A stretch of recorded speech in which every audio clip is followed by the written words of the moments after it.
Jovan Buha! Buha! Yo, I'm Jovan Buha, NBA reporter for Buha's Block, and welcome to another live show. Today we have a practice report. The Lakers are back in Los Angeles and held their first practice in LA in a couple of weeks. And the big news of the day was LeBron James officially was a full participant in practice for the first time during the 2025-26 season. He is close to returning, could be returning as soon as tomorrow. So wanted to talk through three practice takeaways, what we learned from hearing from LeBron, JJ Redick, and Austin Reeves, then get into a bit of Q&A with you all. Shout out to the chat. Shout out to the late night gang, the late afternoon gang today. But appreciate you all for tuning in. For those watching on YouTube, please be sure to hit that subscribe button, turn on channel notifications, and like and comment on this video. For those listening on Apple Podcasts, Spotify, or your podcast platform of choice, please be sure to follow, download, and leave a 5-star review. All right, let's get into it. Takeaway number one from practice is full squad is back for the first time this season. This was the first time all season the Lakers had their 14 official roster players, excluding the two-way guys, the 14 official players on the 15-man roster available. And that includes training camp, that includes preseason, that includes at any point during the season. LeBron practiced for the first time. Gabe Vincent was a full participant today. He is TBD for tomorrow's game, according to JJ Redick, as is LeBron. And then Marcus Smart and Rui Hachimura returned to practice and were full participants. And JJ said he expects them to play tomorrow. So for a group that is 10-4, currently fourth in the West on a 59-win pace, which, just to take a step back for a moment, thinking about that, that means there are four teams in the West right now basically on a 60-win pace, which just shows you how great the top of the West has been. But so 59-win pace right now, despite, I believe up to this point in the season, having the fourth most missed games due to injury, with the other three teams all in disarray and struggling, teams like Indiana and Dallas and like the other teams that have missed the most games are all lottery level teams, all teams that have underperformed up to this point in the season. You could argue that the Lakers have overperformed or performed up to expectation, depending on how you view it. But 10-4, 59-win pace without LeBron James, without Gabe Vincent, without Luka for multiple games, without Austin for multiple games. It's been a remarkable start to the season for the Lakers, and now they are officially getting everybody back, and it could be full squad tomorrow. Again, JJ said TBD on LeBron and Gabe, and I will get into LeBron a little bit more in a moment, but I just wanted to take this takeaway to like look at the big picture here of LA's 10-4. They have faced adversity this year, and there's been this culture and resilience to this group that I think has been really promising to start the season. And there's certainly been some lowlights. I think most notably the Atlanta loss and the OKC loss. But the way they responded in New Orleans and in Milwaukee, I think was really encouraging. And as I continue to say, I will reiterate one of my takeaways from the Lakers-Bucks game. They are adding a player who just finished 6th in MVP voting and 6th in All-NBA, made All-NBA second team to this squad. One of the questions I asked Austin Reeves about was how adding LeBron into the mix will allow LA to just pick teams apart in the pick and roll, because we've seen teams are starting to blitz and trap Luka at an increasing rate. They're also mixing that in against Austin. But if you have LeBron James in those 4-on-2, 3-on-2, 4-on-3, 3-on-2 situations, like, he's going to pick defenses apart, and he could be the short roll playmaker. He could also be the weak side shooter. He could be a weak side cutter. He could be the second side safety, release valve. He can play any position on the floor, as he reminded us today at practice. And just having him as one of the weapons in those 4-on-3 and 3-on-2 situations, I think is going to elevate the Lakers offense to a different level. And already it's been a top 5 half court offense to start the season. So I think we're getting closer to LA actualizing its potential in the offensive end. LeBron's voice was hoarse from calling out defensive coverages and alignments and matchups. So he's also going to, I think, provide a big boost on the defensive end with his communication. So I don't want to. I know there are certainly things that have to be figured out once this group is at full strength. And JJ even admitted that I thought one interesting thing he noted today was that he said LeBron is going to be playing around 35-ish minutes per game, which is a little bit higher than I was expecting.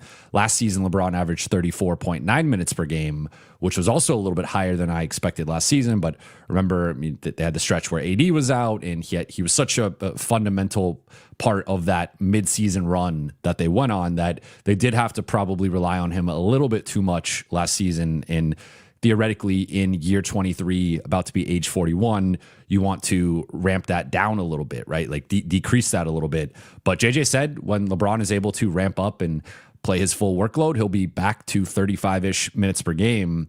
And that in and of itself will be its own adjustment, because that is a major piece being added into the rotation that's going to affect the starting lineup is going to be a new lineup, right? The bench lineups with LeBron will be a new lineup. Some of the non-LeBron lineups will be new lineups of combinations that haven't played together. So there's going to be an adjustment period and acclimation period for this group. But make no mistake, this group is going to be better on both sides of the ball with LeBron James in the lineup. And I think that should be obvious, but obviously there's been I think some consternation is the word I've been using recently with some within the fan base. I get it.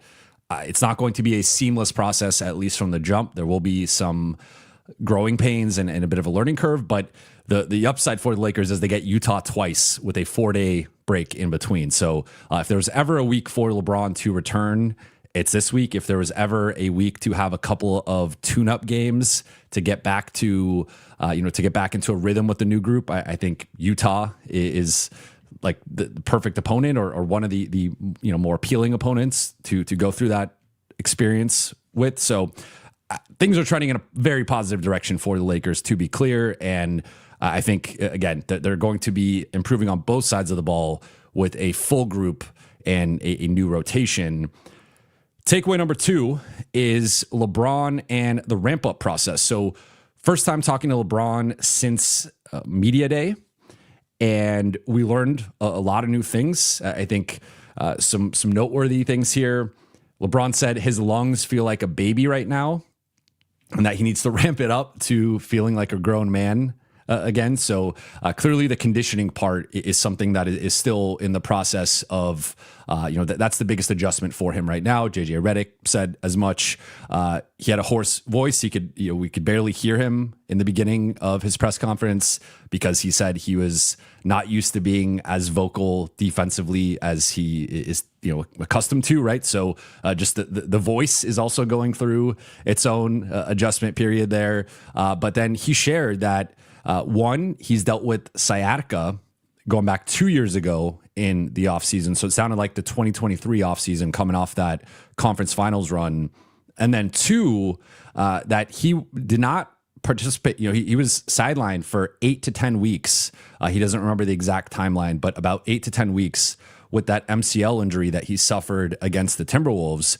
So he said, like, from that period of, I think it was like right at the end of April through into June, he was not playing basketball and incapable of playing basketball because he was sidelined. So then he also shared that he started to experience the sciatica again in mid-June. So it does sound like maybe this MCL injury kind of triggered that, where he started to have some discomfort in his back and his hip.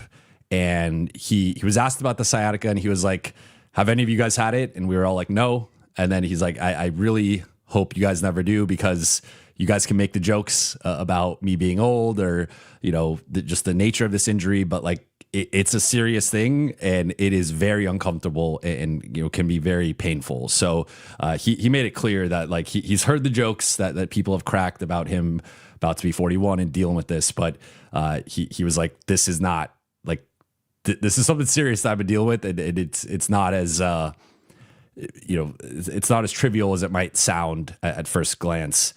So as I said, JJ noted he's going to play 35 minutes per game, which I found a little high, but again, if that's cleared with LeBron and Mike Mancias and the Lakers performance team and the coaching staff, then if everyone's on board with that, that's fine. I think it should probably be closer to 32 to 33 minutes, but LeBron famously does not like being on a minutes restriction. I get it. But I do think both LeBron, Luka, and Austin should all probably be playing a little bit less. I think Austin and Luka, based on those guys being in their late 20s, should be more in that 34 to 35, maybe 36 range, but ideally 34 to 35. I think LeBron should probably be more 32 to 33. But regardless, like, it's clear that he is ramping up. He's back. Now, whether he can play tomorrow, LeBron said will be determined by multiple things. He wants to see how he feels after practice, which he said, he wants to kind of evaluate the afternoon, the evening, the morning, and then the Lakers are likely going to have a shoot around tomorrow. So it sounds like it's still very much TBD and very close to being a 50-50 thing. So I'd said after the Milwaukee game, based on what I was hearing on how he had looked last week, I was pegging it at like close to like 60-65% in terms of LeBron playing Tuesday versus Utah. Based on his comments today and JJ's comments, I'm a little less confident. So I'm probably close to 50-50, maybe 51-49 in terms of him playing, like being slightly more likely. But it does sound like it will come down to how he feels tomorrow morning.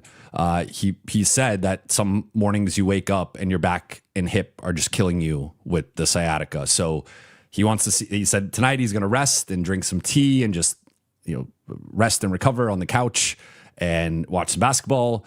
And then tomorrow morning, get up, see how he feels, go through shoot around. And then from there, go through, just the process of seeing how it's probably going to be a game time decision, I would assume, but we won't really know until at some point pregame tomorrow night. But I think, again, very encouraging sign that LeBron was able to be a full participant. There was no setbacks in practice. And whether he returns Tuesday or whether he returns Sunday, it's going to elevate the Lakers to a different tier, in my opinion. And then final thing is rotation update here, because I think that one of the first things I thought of hearing LeBron playing 35 minutes per game is I've thought about like the general framework of the rotation, but I actually hadn't really thought about the minutes.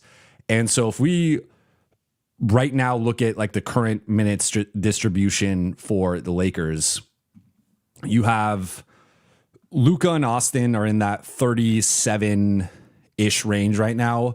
I think that'll come down a little bit, but looking at last year, my bad.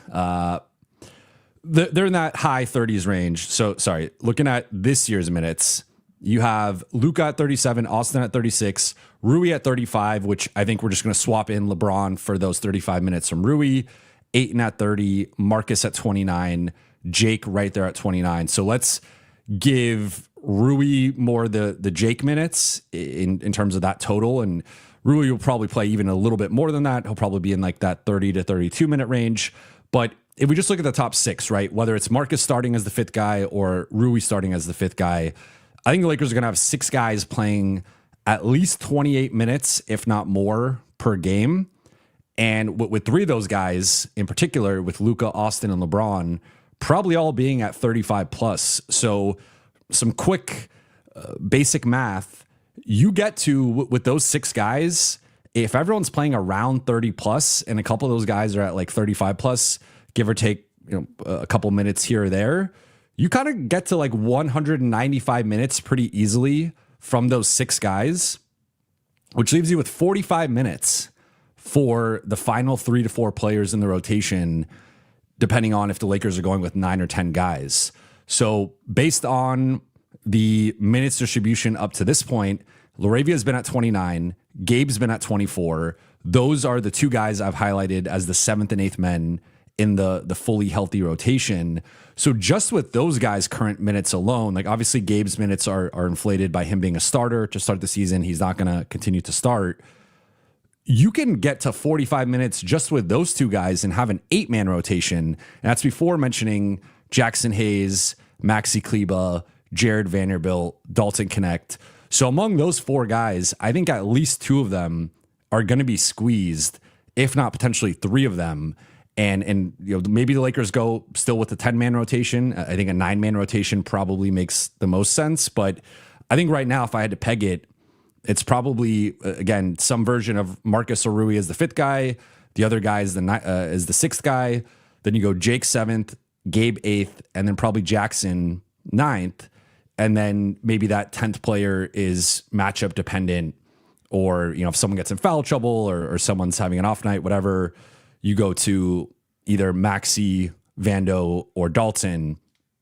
I do think, looking at it, Vando and Dalton are probably the 2 guys who get squeezed the most, because you are adding more of a perimeter player in LeBron. And based on Vando playing 8 minutes against the Bucks in a game that there was no LeBron, no Gabe, no Marcus, no Rui, he does seem to be the guy on the outside looking in with the rotation. So Lakers can maybe, again, stretch this to 10, but we're talking about, unless someone is taking a big step back minutes-wise, I think the top 6 are all going to be at 28 plus. And if you do the math, you get pretty close to 200 minutes across those 6 players. So that leaves, again, 40-ish to 45 minutes for 3 to 4 players. And Jake, to me, should be a guy playing at least 20 minutes a night. Gabe's probably going to be a guy playing 15 minutes a night. So you might only have 10 to 15 minutes for the final 2 rotation spots. And that just might all go to Jackson Hayes, and you play the 2 centers, close to 48 minutes. So the Lakers do have a little bit of a rotation squeeze here. I think it's certainly a good problem to have, and a better problem than they've had in the past. Go back to last season when they could barely play 6 guys in the playoffs, right? Like, I think there's a solid 9 or even 10-man rotation here. And it's a good problem to have too many guys vying for minutes. But with just putting things in perspective here, with LeBron playing 35-ish minutes once he's back to full strength, it gets really tricky to play like guys 9 and 10 many minutes in this rotation. But I think, again, good problem to have, and a better problem to have than in years past, where the Lakers were forced to play inferior players too many minutes. Like now, I think it's more so they have such a solid top 8 or 9 that you don't necessarily need to go into the depth of your rotation. But with all that said, let's get into the Q&A here. First one from Jonathan Gutierrez. Thank you for the super chat. In your personal opinion, do you think it's better to get yourself? Do you think it's better to get yourself to get back into game shape? Is it better to come back tomorrow or on Saturday? Lakers play on Sunday, just to be clear. I think it's hard to say without really knowing. So in a perfect world, I think LeBron returns tomorrow. And even if he's on a minutes restriction, maybe he's on 20-minute restriction, 25-minute restriction, he gets to start. He gets to play some reps with Ayton and Luka and Austin and the starting group and the key bench guys. And it's a low stakes enough matchup where, with or without LeBron, the Lakers should be heavily favored, especially at home against the Jazz. Now, the Jazz have been better. I was talking about them earlier as being kind of like a tune-up matchup, and that is true, but they obviously have exceeded expectations. I believe they're 5-8 on the season. So despite not having Walker Kessler, this is a group that has punched above its weight in terms of its pure talent up to this point in the season. So I don't want to just assume that they're like a walkover or, a pushover matchup for LA, but LA, this should be a game that the Lakers comfortably win by double digits and are in control of from the jump. And so I think that's a nice matchup to ease LeBron back in for. That said, if he does wake up and maybe because it's his first full participation practice, there's a little bit of soreness, there's a little bit of a setback, like he's not feeling like himself, that's where I'm like, okay, well, don't push it. This is not the matchup to, like, if it's OKC, if it's Denver, if it's Houston, I get maybe wanting to like really go for that win and being like, hey, if you can play, like play.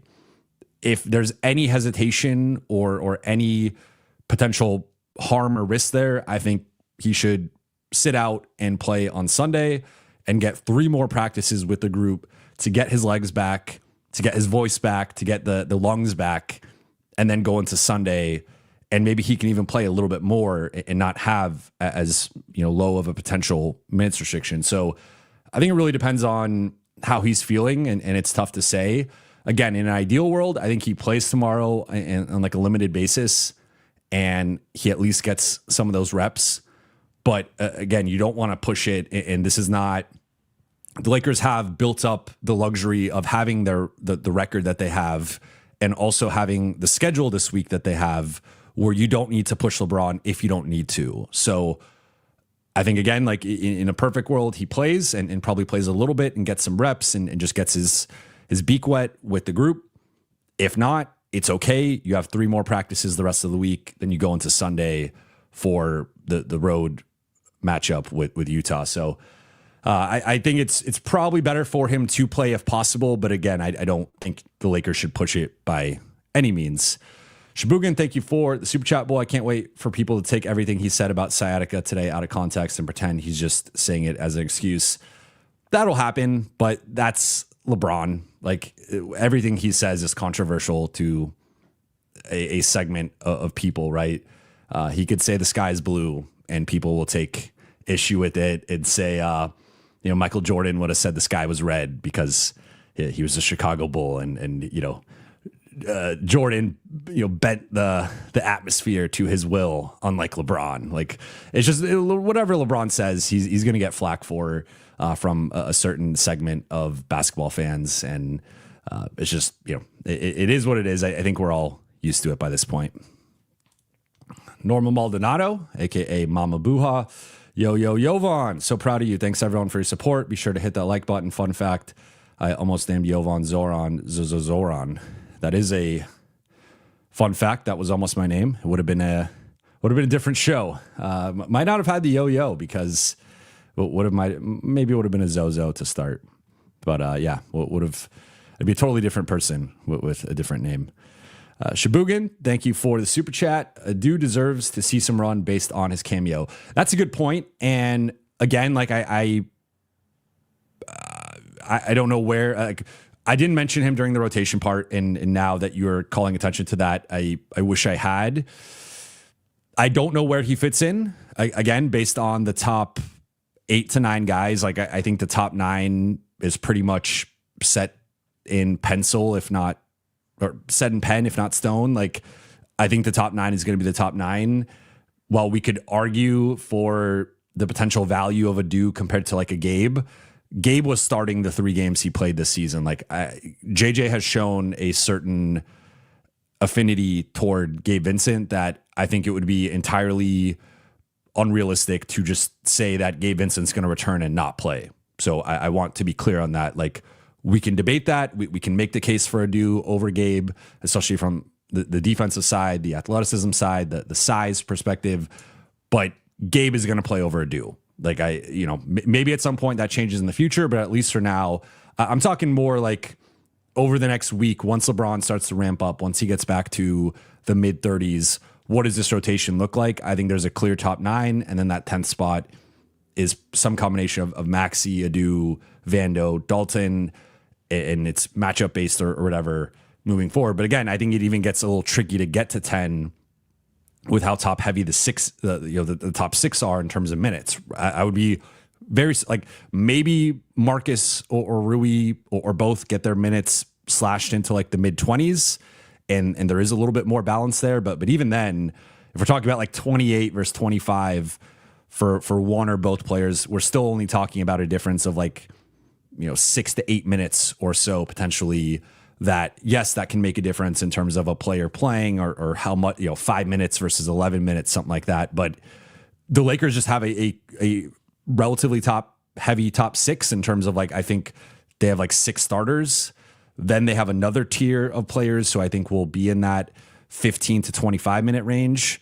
Then you start trickling down the rotation. So I do think Adu deserves more of an opportunity, and that's where maybe LeBron doesn't play tomorrow and Adu gets some more run, and we get a larger sample size with him. Right now we only have one reference point, and it's 5 minutes. But I think it's a good problem to have. But I think it is a little bit of a, like, I don't know how they're going to suss out the end or the back end of the rotation. Shabugan, thank you for the super chat. LeBron's 10-point streak under threat if he plays tomorrow. No, LeBron, LeBron will get the 10 points. If LeBron's going to play, he's going to get the 10 points. Look, there's been several times it's been under threat. And when I was at the Athletic, there's probably 4 or 5 games I've had the news already of LeBron's 10-point streak has officially been broken. And every time, no matter how dire the situation looked, LeBron found a way to get to 10. So I think if he plays, he will get it. Danica, thank you for the super chat. As always, how were the vibes at practice today, Jovan? The vibes were great. You had Austin talking about DeAndre Ayton, saying he was asked about Ayton's energy and just like their dynamic and relationship. And he said that DeAndre is effing excited. And it was a really funny quote, but you had Luka, for those who saw me post on social, Luka swished a full court heave, arguably, potentially the best trick shotter in the NBA. I think it's between him and Steph, and that would be a really fun horse competition. I think the vibes are really good today. So I think LeBron being back, Austin noted his energy and he compared him to a 6-year-old. I think it's a thing, right? Like, so the vibes I think have largely been positive with this group. Obviously opening night, a lot was made about LeBron and his participation in terms of like the huddles and whatnot. But I would say really from the second game on, I have not seen any real red flags. Like, of course, the OKC game and the Atlanta game, there were some yellow to red flags in terms of player performance or just how locked in the group was. But I don't want to overreact to that or blow it out of proportion more so than it needs to be. Like, yeah, they had a couple of no-shows or a couple subpar games, but overall the vibes have been really high. I think DeAndre Ayton has been largely bought in. I thought he had a rough start to that road trip, but outside of that, he's done exactly what the Lakers have needed. Of course, I think Luka has taken on a larger role as a leader. Austin has taken on a larger role as a leader. I think in a way, LeBron not being there has forced those guys. Like, Austin and Luka are naturally more introverted.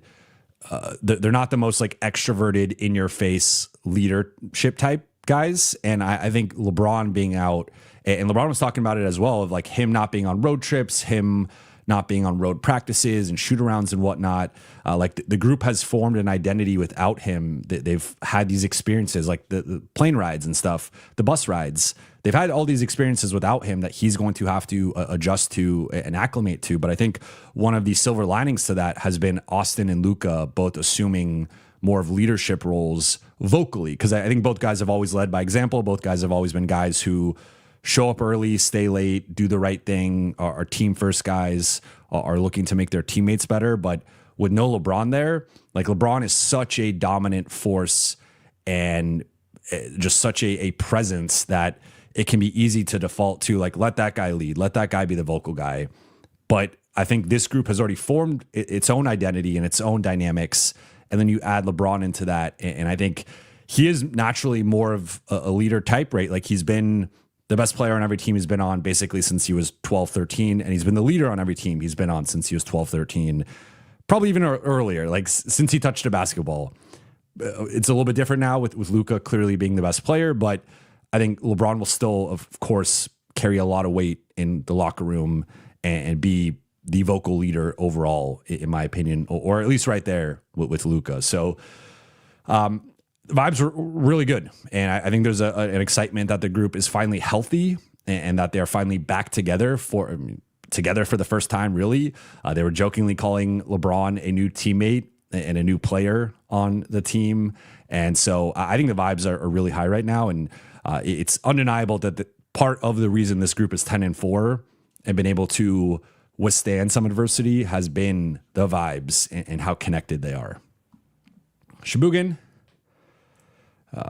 thank you for the super chat. Not to call you out a bit, but if we assume Gabe gets a spot due to JJ's loyalty, why do we keep having fit starter combos about Rui? Same sitch, no.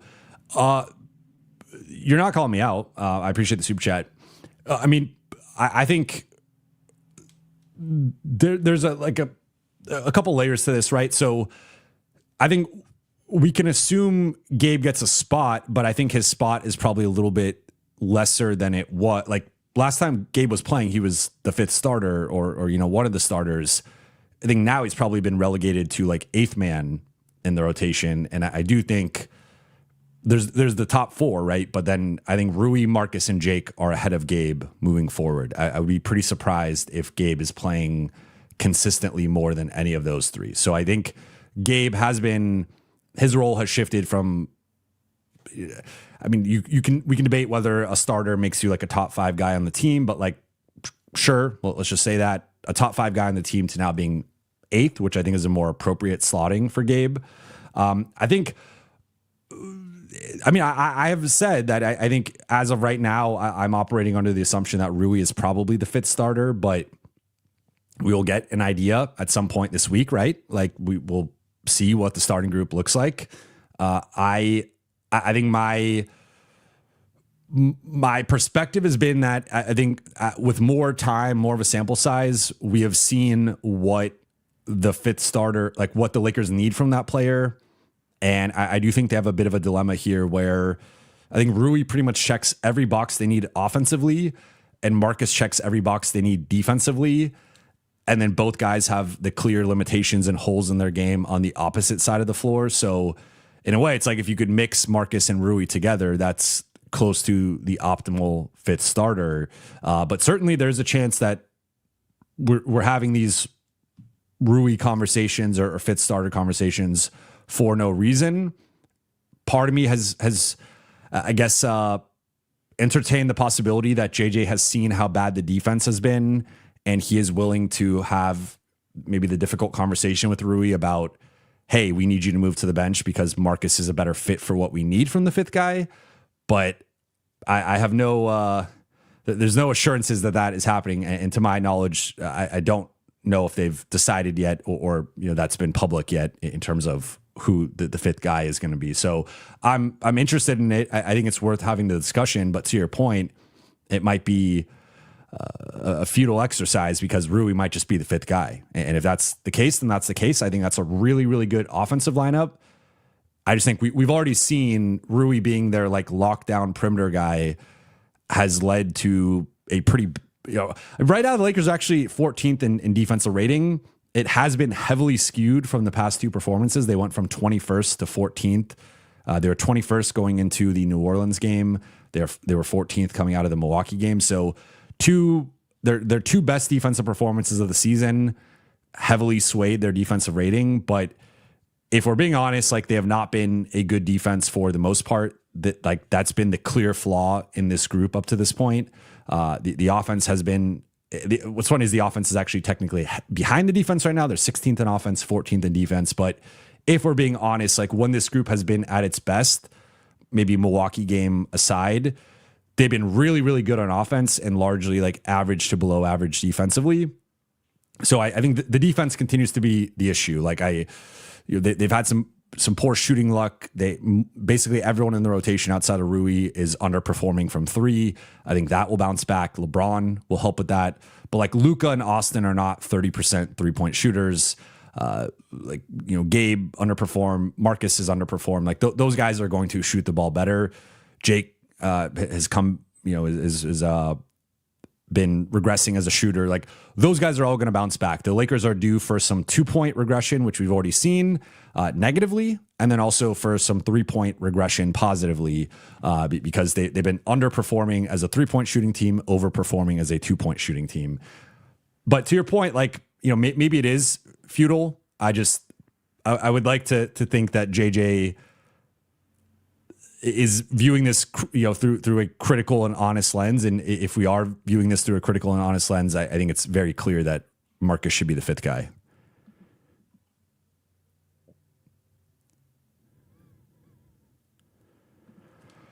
Connor, what's Rui shooting? I mean, he's shooting, let's see, I have it here. He's shooting 58% overall, 50% on threes and 62% on twos. It's not the Rui is basically maxing out on the offensive end in a very positive way. And that is I guess the counterpoint to starting Marcus and to starting Rui would be twofold, in my opinion. It's like Rui wants to start. That really matters to him. You're probably going to get the best version of Rui with him as a starter. I personally don't think that should be like the biggest factor, but I get internal politics and keeping a guy locked in. Sure. Okay. That's a factor. The second thing is like, he's been so good offensively that with the advantage creation that the Lakers are about to get, adding LeBron in, if you have Rui as a spot up shooter or as a cutter and LeBron and Austin, like teams are trapping, blitzing Luka, you have LeBron and Austin playmaking out of those situations. Rui is right now among the role players, like the best finisher on the team in terms of can score at all three levels, right? Like he's a good mid-range shooter, he's a great 3-point shooter, and he's a good finisher around the basket. So you can make a strong case that like the offense just becomes so difficult to defend at that point that they're operating at like best offense in the league level or top 3 or top 5 at worst. My counter to that though just is like I think if we're being completely honest, if I look at a lineup with Luka, Austin, LeBron, Rui, and DeAndre, I just think that group's identity is offensive and they're going to have to try to outscore you. Like, I just don't see, they don't have a lockdown defender. I think each guy has had good moments defensively, and several of those guys are like looking at like DeAndre and Luka. I think they are defending at higher levels than their reputations suggest. But I don't want to, sit here and be like, well, DeAndre is Victor Wembanyama or Rudy Gobert or Donovan Clingan as a rim protector, or like Luka is Tamani Kamara or Herb Jones or Lou Dort. Like, those guys still have some level of limitation defensively that I think the only way to address that is to play better defenders. And the Lakers have that guy in Marcus, but he does come with a lot of shooting concerns. So it is a tricky decision. Again, I would lean Marcus because I think you have enough offense with the other 4 guys that I would want to have a versatile multi-positional defender there, but they might go Rui. I mean, I think that's my big question over the next week is like, what is this? What's the starting group? And then like, how does that trickle down throughout the rotation?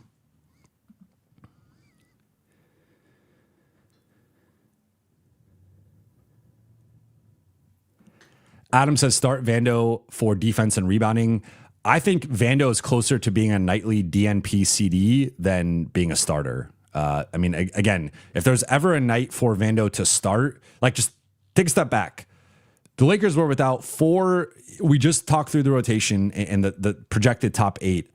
They were without 4 of their top 8 players, and JJ still started Bronny over Vando and played Maxi Kleba 3 times as many minutes as Vando and Dalton Connect over 4 times as many minutes as Vando. So it could be a one-off situation, could be a one-off performance in terms of sending a certain, like I do think Vando had a pretty rough road trip overall outside of his rebounding. But like I felt like JJ kind of sent a message in that Milwaukee game of where Vando is at in the standing of the rotation. So I do not think Vando is in the 5th starter conversation, and I actually think he's closer to being out of the rotation entirely than he is to potentially assuming a starting role.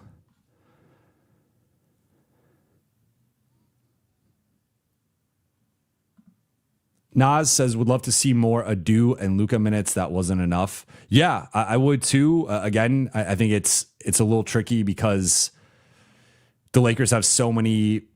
If we're again taking a step back, looking at the rotation, if you have 3 guys playing 35 plus minutes as like your 3 perimeter, primary perimeter guys, and LeBron's arguably a 3 or 4 depending on how you want to do the matchups.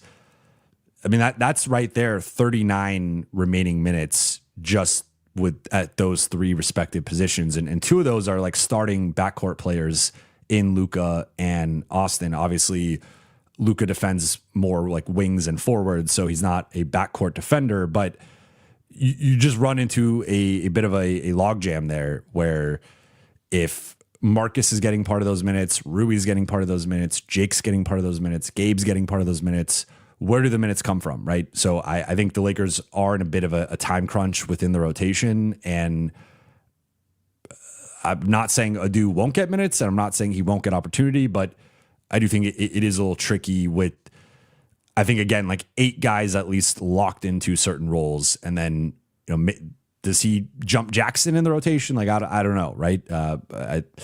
Maxey played 8 more minutes than Jackson. So it did seem like JJ was experimenting with some things, going with some double big looks and trying out different things. But, I don't know. M Sharp, LeBron shouldn't be playing 35 minutes per game. Max should be around 32. I'm with you. I said 32, 33, but we're just going off of what JJ said. Spike Ice, thank you for becoming a member. I appreciate it. Daniel, who is a player from South Bay that you can see possibly get called up to the parent team later in season? This guy's technically a two-way player right now, but I think Chris Magnon could play an important role as a wing defender on this team, especially if there was an injury to like Marcus at some point. And based on Marcus's, and he's played 54 games the past 2 years. So odds are there will be a time he at least misses some chunk of the season. And he's already missed, a couple games. I think in that case, Chris Magnon could be a guy that's interesting. Looking at, Drew Timme, I just don't know if he's good enough defensively, and specifically like with Koloko showing some flashes and him still having a hard time getting a consistent role. And now with Maxey's reemergence and Adu being healthy and LeBron being back, it's like, I just think even if the Lakers lost, let's say DeAndre Ayton DeAndre Ayton sprains his ankle, he's out 2 weeks. I think Jackson probably starts. Then Maxey is the backup 5. We've actually seen JJ shift Vando from being more of a wing to a big man in terms of his deployment. And I think Vando's actually looked his best in small ball 5 units up to this point. So you could see Vando playing some 5. Going back to last season, we obviously saw the LeBron Rui 5-man, small ball looks. So I think the Lakers just basically, like, those guys all assume DeAndre Ayton's minutes and usage, and they just don't play a Drew Timme or a Christian Koloko much, if at all. Now, I think it would probably have to take multiple injuries to the front court, to the big men specifically.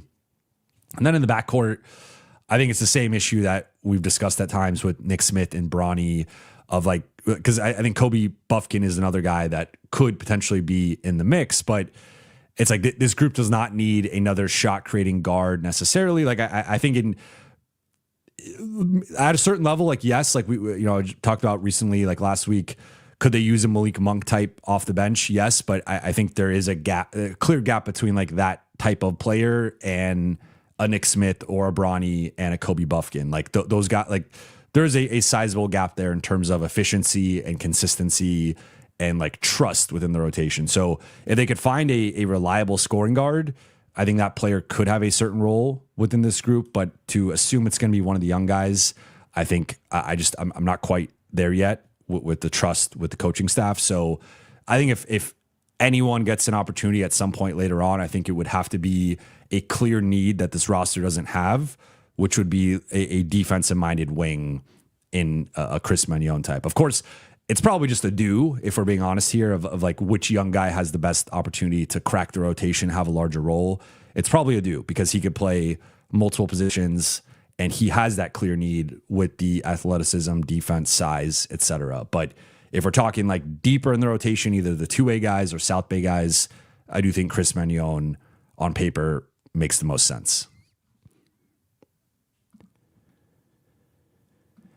Kevin, thank you for the super chat. One crazy thing about OKC is if they are healthy, the worst defender on the court at any given time is Isaiah Joe, and he would be the Lakers' best two-way player.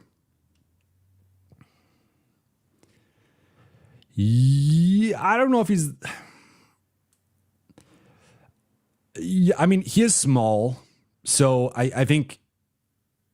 Like, okay, so I think a few guys that come to mind in terms of like two-way play would be some combination of like Jake or Gabe or Marcus. I think Marcus is very dependent on the night, what he's giving you offensively, whether he qualifies Jake to a degree as well, how he's performing offensively, and then Gabe, whether his shot's falling and certain matchups, he can be exploited defensively just for his lack of size. So maybe on balance, yeah, I do think, I would honestly say, I think Marcus, Gabe, and Jake are all better defensively than Isaiah Joe. Like I think there is a bit of a drop off from the primary Thunder rotation to Isaiah Joe defensively. However, he is such an elite marksman, such an elite shooter. He is one of the top snipers, lasers, whatever term you want to use in the NBA, that he does give you a certain floor and a certain reliability offensively that kind of offsets some of the defensive concerns. I think he's still like a solid team defender, and obviously he fits into the Thunder culture and ecosystem and all that stuff. But I do think there are some limitations with there that you don't quite have with a Caruso, a Kayson Wall. Like those guys, it's more offensive end, whether like how they're performing. But I mean, you can make that case, sure. Like I'm not, the Thunder are absolutely loaded, and I've made the point before, particularly on Beyond the Block, but also a little bit after the Lakers Thunder game, that we're kind of talking about all these different theoreticals of this team and that team, and it might just be OKC goes like 16-2 in the playoffs and just steamrolls everybody, and I would not be surprised by that. Easy peasy. Thank you for the super chat. DJJ, if Clips keep losing, shouldn't take a first round pick. Well, he's out 6 weeks now with this knee injury, and distinction there, will be reevaluated in 6 weeks. So that is a bit of a concern. That's going to take him through late December into early January. If he makes a full recovery, he's certainly a guy I would be interested in if I'm the Lakers. I think it might take a first round pick, though, based on it being the Clippers. We've had this discussion in recent days and weeks about there are some teams that I'm just very skeptical are going to trade with the Lakers.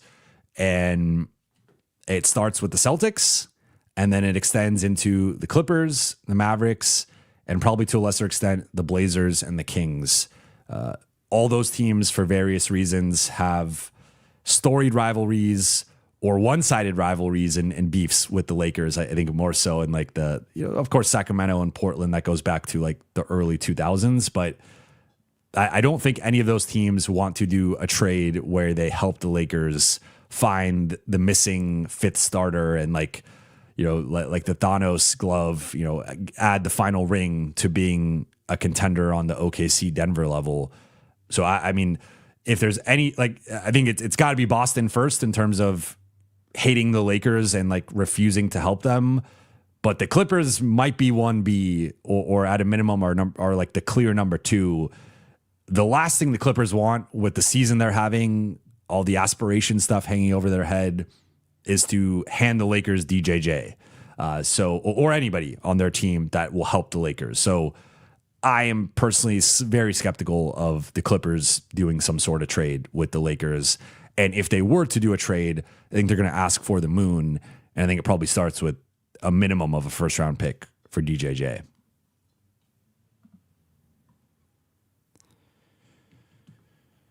Harkin says, get Herb Jones. That's at this point, that's my guy in terms of like a potential realistic option. I think that's the best one out there.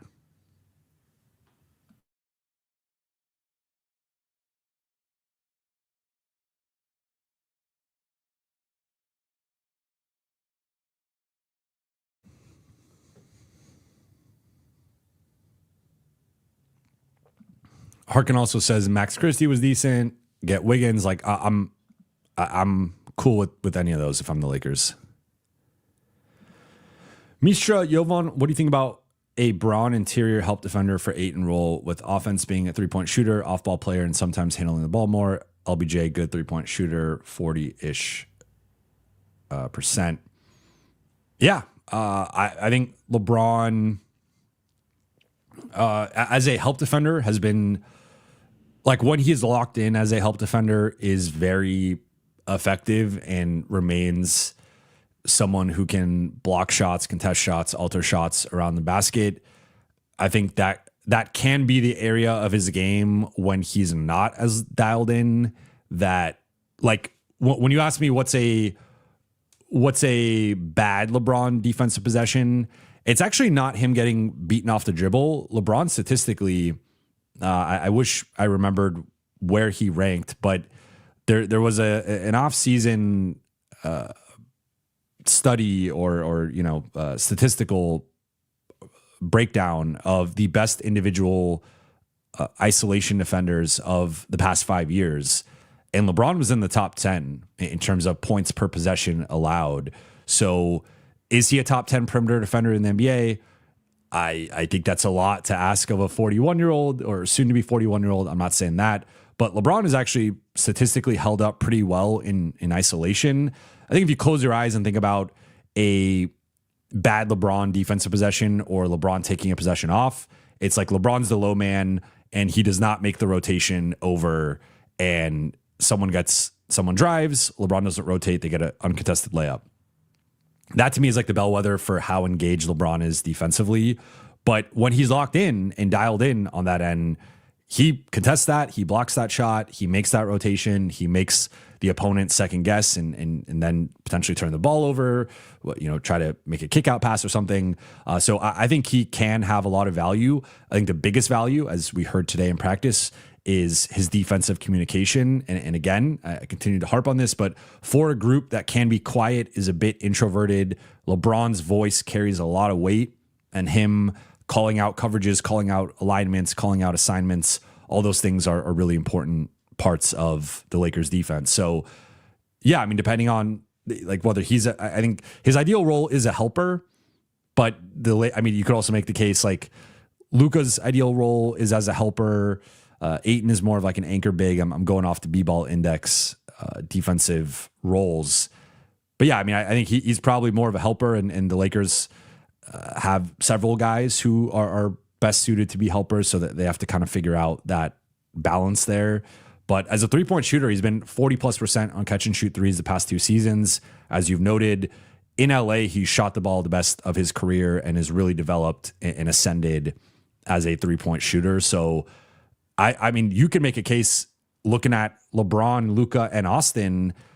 I probably have the most confidence in LeBron as an off-ball catch and shoot three-point shooter. Like, you could potentially make the case he's the best shooter of the three, which on paper you would not, or in theory you would not assume that. But in terms of just like catching and shooting, LeBron has become a really, really good catch and shoot player and is probably most equipped and most versatile to play off the ball of the three. Now, I do want to say, like, I think the notion that LeBron is purely going to be an off-ball player, and I'm not saying you're saying this, but I have seen that theory out there. This is a guy who has played with the ball in his hands for a majority of his career. He does have the versatility to play off of the ball and scale into different roles, but I don't want to like overreact or kind of forget how great he was with the ball in his hands last season. And yes, Luka should have the ball in his hands the most. Luka is the number one option. Luka is the best player. Luka is the number one usage guy. And Austin has ascended into being a true contender for that number 2 spot. However, I think when it comes down to it, LeBron is still probably going to be the overall number 2, and he is going to have the ball in his hands a lot. Now, is he maybe like a 2B to Austin's 2A to Luka's number 1? Maybe that's how this plays out, and he takes a little bit of a step back. But LeBron is going to have the ball a lot, and as he should, because he was a top 10 player last year by basically any measure. I think like that guy should have the ball. Now there will be some sort of adjustment, acclimation process, and that we'll see. Maybe he starts off a little bit lower with the usage, a little bit lower with maybe he's a little bit more passive or a little bit more trying to set guys up, but he's going to have the ball. So to your point though, he is the best equipped. He's the best screener of the three. He's the best roller of the three. He's the best cutter of the three. He's probably the best catch and shoot guy of the three. So he does make the most sense to take a step back offensively. Then you also factor in the age, the workload, coming off the sciatica situation. There are a lot of reasons why LeBron should be off the ball more than he's probably ever been in his career, more than he was last year. But I don't want to entirely relegate him to being an off-ball player, because I think that would be a misuse of his skill, his talent, his ability. And I think there is a way to Like, they always say like the one basketball thing. Sure, that's true. But there is a way to scale the usage to try to maximize those three guys and also stagger them a bit, where I think Luka's going to have some Luka-led bench lineups. I think Austin and LeBron are going to have some Austin and LeBron-led bench lineups. And there are ways to involve all three of them together. So I want to be clear on that I don't think LeBron is going to solely be an off-ball player. Appetizers and sushi, thank you for the super chat. Sans OKC, JJ has been coaching his arse off. LBJ checkpoint. Yeah, I think JJ, like that's been one of the things that I've tried to highlight at different points, but I feel like I could do an even better job highlighting is like, I think JJ has ascended as a coach this season. I know if you talk to Kranjis, as I did last week, like the offensive organization can be better and the process has not been even as sharp as it was last season. But I believe the OKC game was, not the OKC game, the Milwaukee game was a big step in the right direction there. And I think the biggest thing is like, on some level, results matter, right? Like I am more of a process over results guy, but JJ up to this point in his career, he won 50 games last year, 10-4 start this year, which also matches the start last year. Like JJ is just proven to get results out of this group, regardless of who's in and out of the lineup. And we could quibble with the process at times. I think the offense could stand to be more organized and maybe, not even maybe, I would say up to this point in his tenure has probably underachieved relative to the talent, especially post Luka trade. Like the Lakers post Luka trade were basically even or very similar in terms of offense versus defense. And for stretches of it, we're better defensively. And while like that's encouraging for him to get the most out of this group defensively and maybe punch above their weight in that regard, they certainly underachieved offensively last year. And I would argue up to this point, even without LeBron, have probably underachieved. However, they have been excellent in crunch time. They've won a bunch of close games. They've won some games they probably haven't or shouldn't have. Like based on their net rating and point differential right now, this is more of like a 7-7 or 8-6 group. They are slightly above an average team from a point differential net rating. Like probably 8-6 is more in line with like what they should be based on their statistical indicators. However, they're 10-4. So that's already a couple wins that the Lakers, like, with the analytics models shouldn't have gotten, but did get. And of course, Luka, Austin, the role players all deserve credit for executing and playing at a certain level and carrying a load without LeBron. But that also comes down to the coaching staff and what they have done. And JJ, of course, at the helm of that.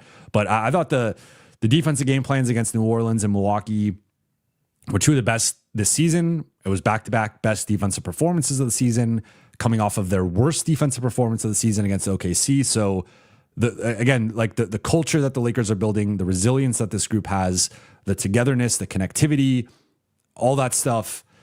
On some level, of course, like the players are the ones playing, the players are the ones out there. They have to buy in, they have to execute, they have to perform. But a big part of that is the coaching staff and the culture that they're building and what they've been able to get out of these guys. So I think JJ, it has kind of gone under the radar. That's why when I did the awards talk last week, I gave him a coach of the year nod. Like I had him second to JB Bickerstaff, who Pistons are 9-game winning streak. They've been the toast of the East right now. Like they're arrived at a certain level that like I do think JB Bickerstaff deserves a lot of credit for that. But JJ's right there in terms of like if you wanted to argue for JJ for coach of the year, I would have no qualms with that. So JJ's been coaching his arse off, to quote you. Jovan Buha in the chat, aka my dad, proud of your work, Jovan.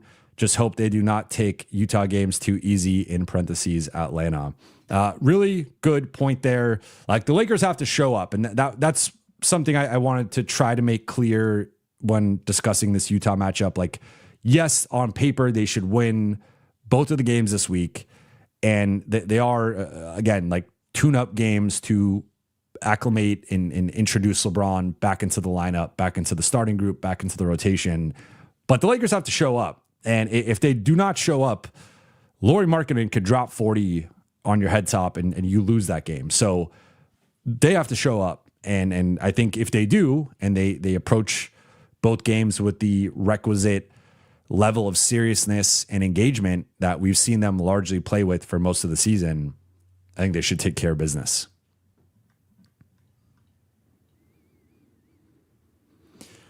Tulip Plays says, you raised a great man, Mr. Buha. I appreciate that.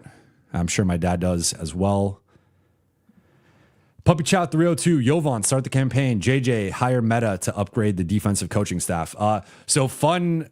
This is in reference to, I just did CNN on Friday with Meta World Peace. It was an amazing segment, and it was great chopping it up with him before and after the segment.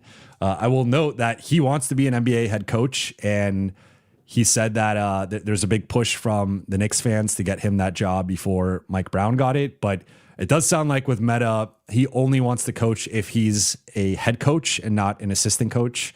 I did ask him about that, and he said he did not want, like, he was not really entertaining a head coaching, an assistant coaching position. So he wants to be a head coach and he wants to run the triangle. I'm not as sold on the triangle still working in 2025 with modern principles, but that's what he's been running with his daughter's team that he's been coaching. And he is, said they had like a 20 game win streak and they've been doing well. So, but I think there would have to be some level of adjustment with that.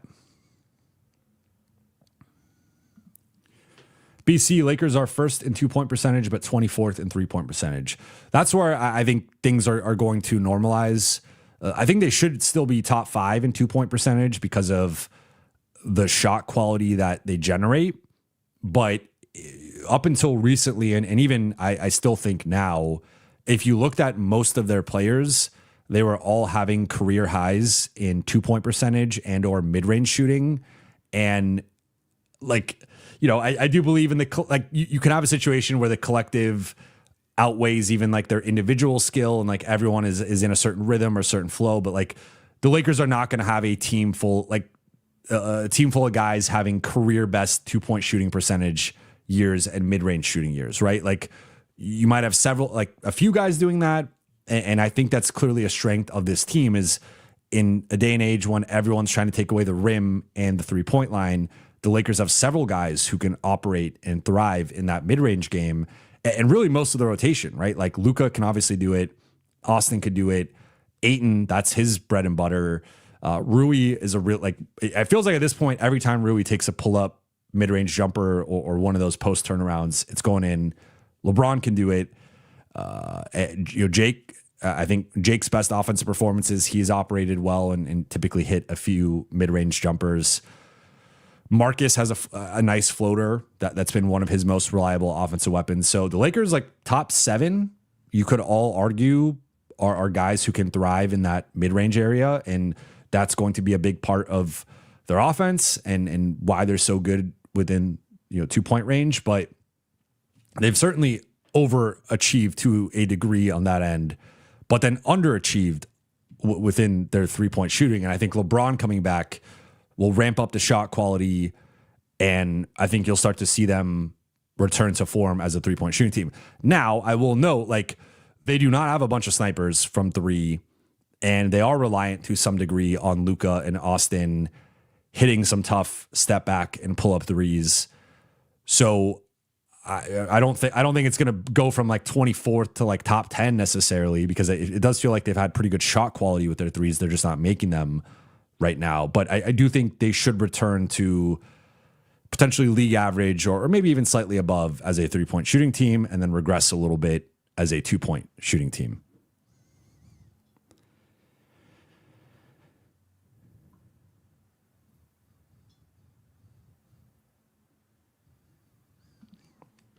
Adam says, keep in mind, we are the most injury-prone team in the league, so we may never be healthy, which would make it easier to decide who's playing. That is a good point. I would like to nominate Memphis and New Orleans as teams that have been probably more injured than the Lakers over the last few years.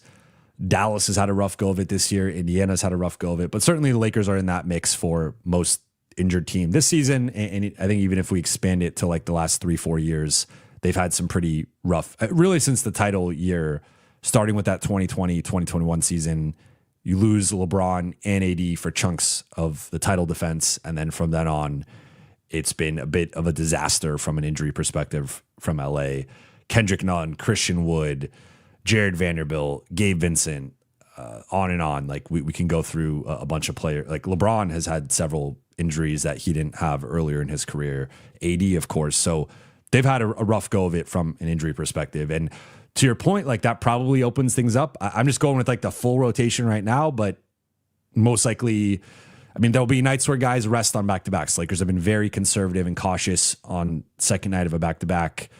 And, you know, if a guy has any sort of nick, they're going to try to keep them, you know, off the floor. So they're not going to be healthy the rest of the season. It's not going to be the full 9-man rotation, 10-man rotation the rest of the season, but I'm more so looking at like when they are healthy, what does that look like? And I do think once you get past like player number 8, it's just there's not many minutes left for the rest of the group.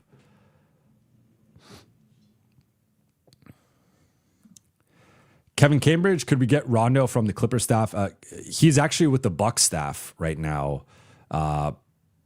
Potentially, my understanding, I know he really wanted the head coaching job with the Lakers when they were looking at JJ. So, you know, maybe he feels a certain type of way about that, but he's actually on Doc's staff right now in Milwaukee.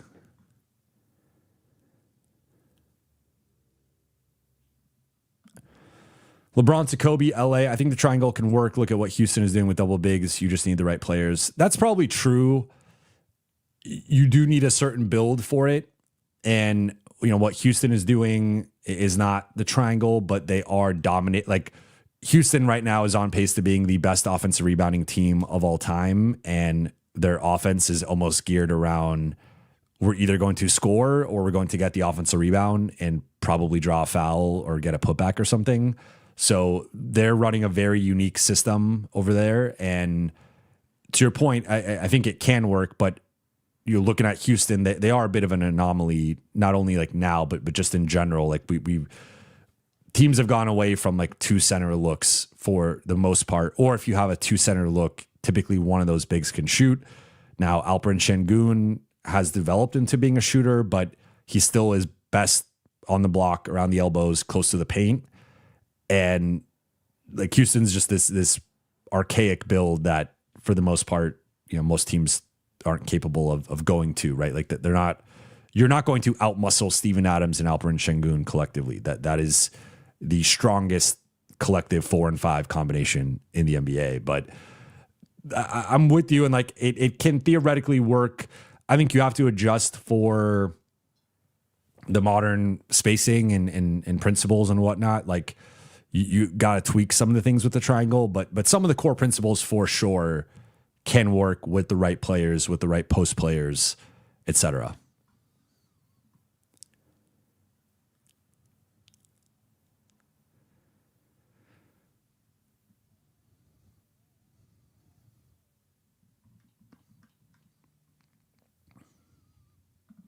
BC, the Spurs in that late 90s, early 2000s called that the Twin Towers lineup.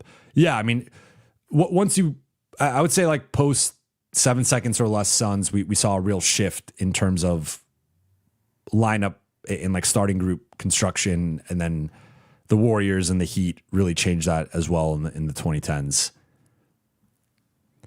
Puppy Chow 302, take a chance on Cam Whitmore. Yeah, I think, you know, Washington took a chance on him, so I don't think they're just willing to, like, it's always tough to pry young guys off of rebuilding teams because they have every reason to keep that type of player, but for a certain price, if you could flip Dalton in a second for Cam Whitmore, I would do that, sure, right? But I don't know if Washington is doing that. I don't really see why. So, any chance we could get Lowry? I think that's more of a off-season or into next season re-sign Austin, then potentially flip him for Lowry. I don't think you're getting him with like expiring contracts and 1 pick. You probably have to throw in Austin, but even if you throw in Austin right now, it's tough to match the salary, and you still have to get to like probably 4 players or so to get into the Lowry mix. So I think if the Lakers were to get Lowry, it's probably more of either an offseason acquisition when they have a little bit more flexibility with the aprons and in their cap situation. They also will have multiple picks, or it's like next season they decide Austin doesn't work, but now you have we'll say like 35 to 40 million of Austin to trade.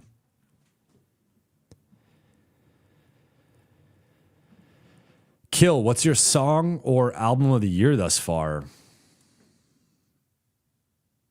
That's a good one. I'm not sure.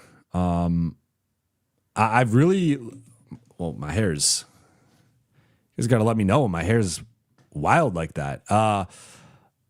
I've honestly like not been as tapped in with music lately. I'm definitely a podcast guy where I'm listening to like 3 to 5 podcasts every day. So I would say most of the time, whether I'm in the car or at the gym, like the times I would be listening to music, I've transitioned that over to podcasting. Of course, I'm probably going to say some type of Drake song, what would be my song of the year. And there's a few you could pick from, but in terms of album of the year, I'll say it's going to be Iceman, but we still don't know when that is dropping. LeBron to Kobe, LA. Jovan, when is the media versus coaches LA edition? It's a good question. I'm ready for it. We do not have it set up yet, but I'm ready for it. Smokey, Jovan, how do you feel for a Gabe trade for Josh Green? That's an interesting one.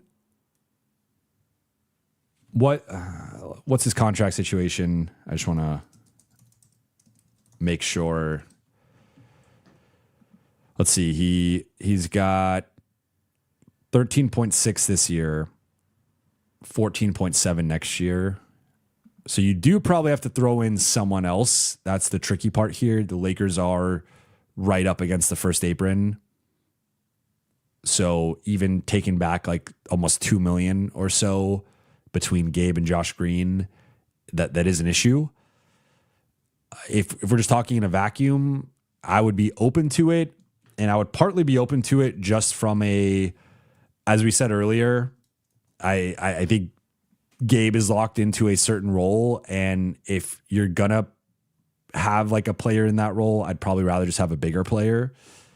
Looking at Josh Green this year, 28 minutes a game in Charlotte, shooting 39% on threes, just 48% on twos, which is a career low. But, he is 6'5". He's a little bit bigger than Gabe. I think probably similar like caliber of defenders, but Josh Green is just bigger. So I would prefer that in the rotation. Sure. I don't know if Charlotte does that. I mean, you're getting off the extra year of him, but he is like, I think I'd rather just have Josh Green than if I'm Charlotte. RK says that would force us to put in Adu. That could happen as well. I mean, depending on what the Lakers are. I mean, if you're trading for multiple years of Josh Green instead of just letting Gabe's contract expire, I would assume you're going to play Josh Green, but he might not carry the same like guarantee that Gabe does. Iceberg Watkins, Drake the GOAT. Yes, he is. Kevin Cambridge, did you like the Drake and Party album? I loved it, but I will note that, I'm a big Drake fan, so I love pretty much everything he does. And I also really like R&B Drake, which, some people only like rap Drake. Some people, yeah. So I like all kinds. Aubrey, thank you for the super chat. Did you end up going to the SC Iowa game?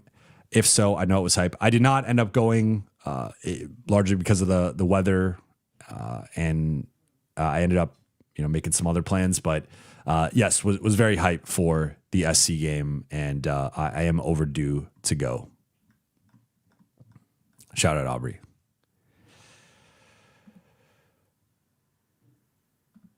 Kevin Cambridge with the Owls.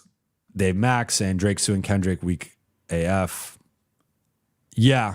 I definitely wish the beef went a little bit differently. Richard Case, Jovan, just how do you get better when nobody wants to trade role players? You have to overpay or pay up. That I think that's the I think right now, if we're looking at the supporting cast and assuming that realistically, like they're not trading Luka, it's highly unlikely they're trading Austin until they re-sign him and he's at a bigger figure. LeBron has a no trade clause, and they're probably not trading any of the new guys of Ayton, Smart, or Laravia. Laravia's on a great value contract. Ayton and Smart both have the player options. They're also on really good value contracts. So if we say like those six are probably going to be Lakers past the deadline, probably throw in Adu and Bronny into that mix. So like those are the 8 guys I have the most confidence in being Lakers on February 7th, let's say. The other 6 guys, which is Rui, Gabe, Vando, Maxey, Dalton, and Jackson. I'll say Jackson's maybe Jackson could be a throw-in if they really need to match salary, but I think they probably try to keep him. He's got a really good relationship with Luka. He's played well as a vet minimum backup. Let's actually move Jackson into the first category or the first group. So you got 9 there, 5 tradable guys theoretically. I think the only guy who's really carrying a lot of value of those 5, which again would be Rui, Gabe, Vando, Maxey, Dalton, the only guy in both my opinion and when I've talked to people around the league in terms of Lakers trade value, the only guy with clear positive value there right now is Rui. And he's extension eligible. You have bird rights with him. So you can trade for Rui and extend him or, at least be in control of the situation of offering him the most. Otherwise, Vando is not a positive contract. He's got 2 more years left. And again, I've talked about, I think the Lakers are much higher on Vando than the rest of the league is in terms of his potential impact in like a winning situation. And then you have Gabe, Maxey, and Dalton. Dalton, someone might be willing to take a flyer on him, but I think, that there are some concerns about the defense.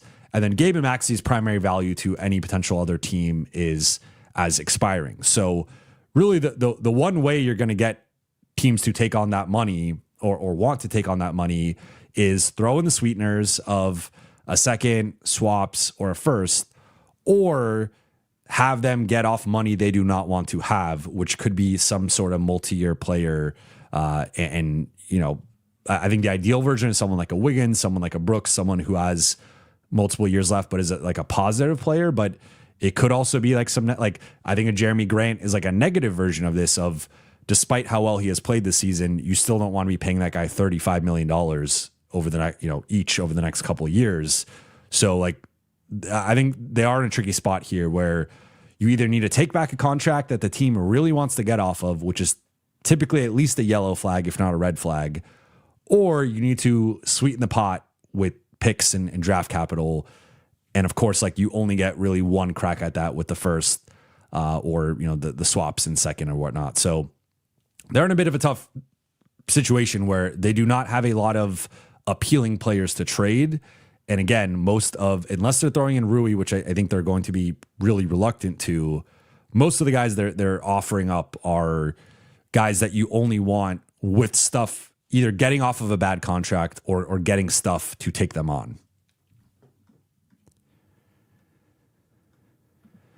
Wonka, thank you for the super chat. Ochai Abaji would be a great fit. Get him for DK. I'm on board with that. He's been a name I've referenced before. And Toronto is playing well right now. I think it is worth noting, but looking at his season, he's averaging 14 minutes a night, started 1 of 9 games. Numbers aren't really jumping off the board, shooting 8% on threes. So could be a buy low guy. I mean, they kind of already have their version of Dalton in Grady Dick in a way, right? So I wonder how they view Dalton in terms of fitting in there. But yeah.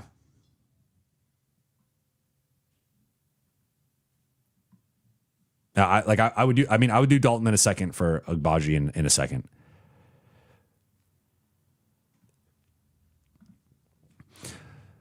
Dow knew, or the Onu who was. I don't know if I completely just butchered that, but appreciate the question here. Vando's been less chaotic recently to me, or is it just me? I think it might just be you, at least based on the coaching staff's use of him. It seems like he's been sort of demoted / benched or had his role reduced. I thought he was particularly problematic in the OKC game in terms of his rolling and his decision-making offensively. And then just not even his fault based on the way the Lakers defend and how switch heavy they are on the perimeter, just continually getting switched off of Shea and then being relegated to guarding guys in the corner, which like you're not maximizing Vando's talents at that point. So I think for those who listen to LFR, I thought they had a really good breakdown of this and this is where I can like when I talk about Vando, when I talk about Rui, and for a lot of these guys, it's not even like a knock on them. It's just what the way the team is shaping up and the way the team is trending just isn't playing to their abilities. So like with Vando, he is at his best offensively when you are involving him in the play. I've talked about this several times before. The issue is the Lakers have 2 and now I think 3, adding in LeBron, great to like, good at minimum, but up to like great and elite rollers in Ayton, Jackson, and LeBron that like to consciously be like, we are not going to run a pick and roll with Ayton or Hayes or LeBron.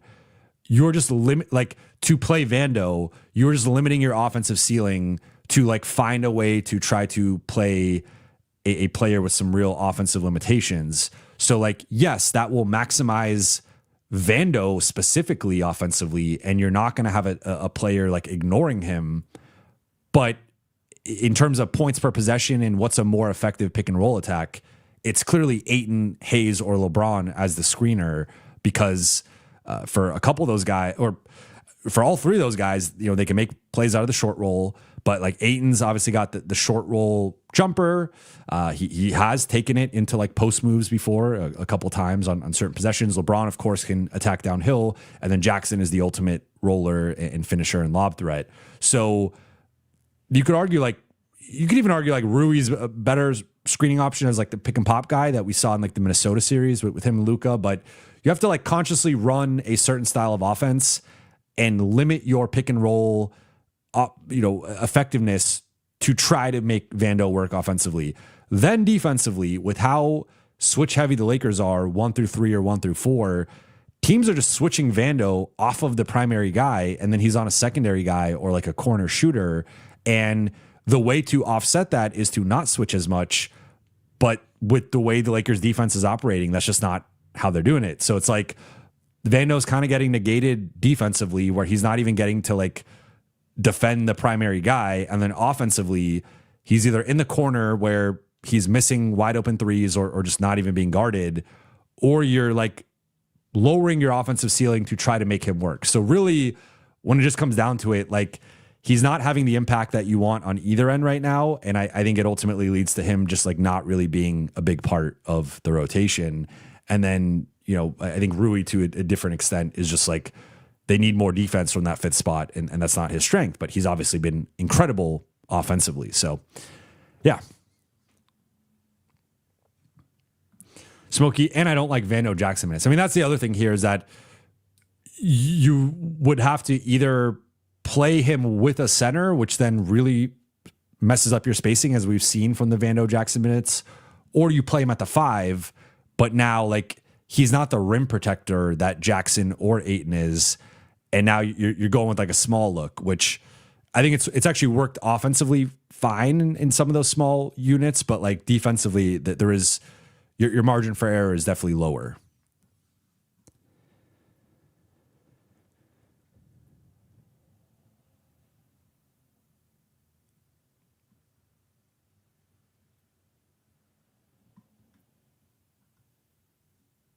All right, going 5 more minutes here until an hour 30.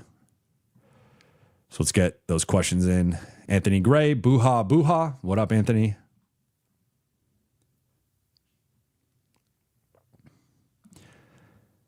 BC says 5 more minutes. Smokey says use Vando in the short roll and dunker spot and get him easy cuts to the rim on set plays and get him in transition.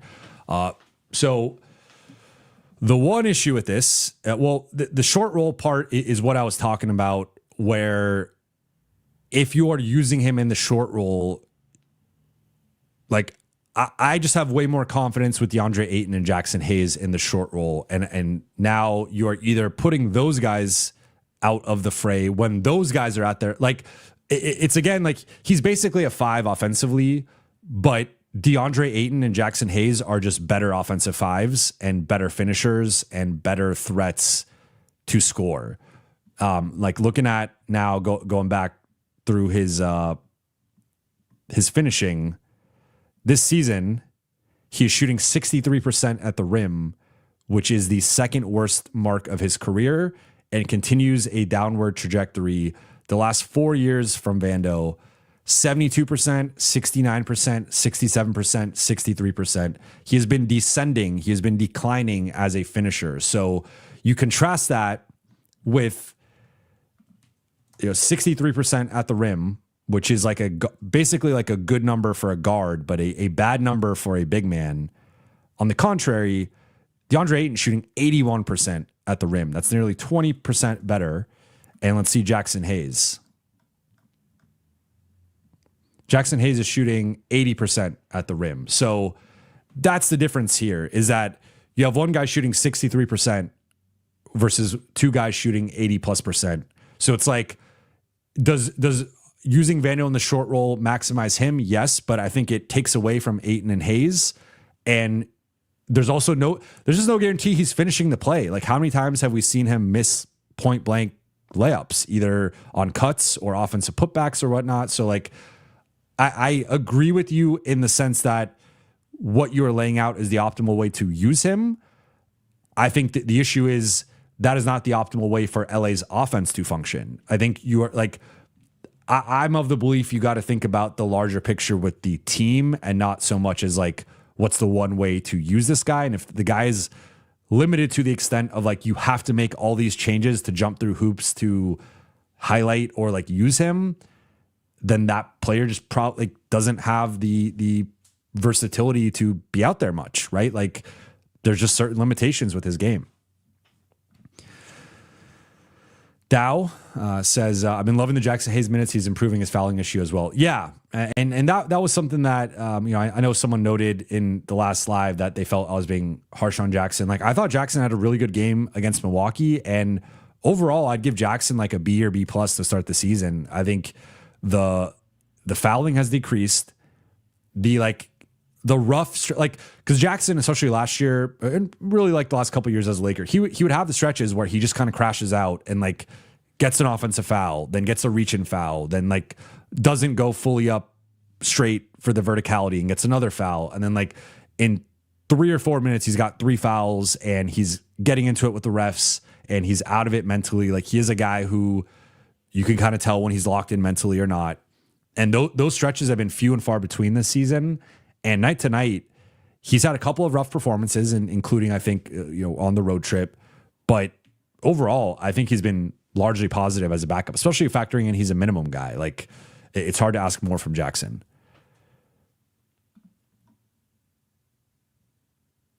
I see Angelo. Thank you for the super chat. Really great episodes recently, Jovan. Thank you.